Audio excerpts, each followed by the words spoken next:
அதே நேரத்தில் மனைவி இறந்துவிட்டால் கணவனை எரிக்கிற பண்பு இல்லை என்பதையும் அவர் குறிப்பிடுகிறார்.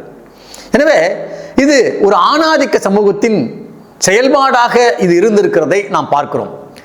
அது மட்டுமல்லாமல் மனைவி இறந்த பிறகு அந்த சமநிலையை பேணுவதற்கு அந்த குழுவில் இருக்கிற திருமணமாகாத, ஒருவேளை அவள் குழந்தையாக கூட இருக்கலாம், அவளை திருமணம் செய்து கொள்கிற முறையை உருவாக்கினார்கள் என்று அவர் பதிவிடுகிறார்.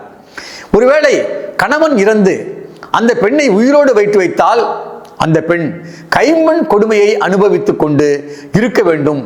கைம்பெண்ணை விட்டு வைப்பது என்பது அமைப்பில் உள்ள சாதியை சீர்குலைக்கும், அகமண முறையை சீர்குலைக்கும், அவள் வேறொரு ஆடவனோடு திருமணம் செய்து கொண்டு போய்விடுவாள் என்கிற காரணத்தினால்தான் இந்த உடன்கட்டையை கட்டாயப்படுத்தினார்கள் என்று அந்த ஆய்வில் அண்ணல் அம்பேத்கர் சொல்லுகிறார். எனவே இந்த சாதி முறை எப்படி வேரூன்றி இருக்கிறது என்பதை பார்ப்பதற்கு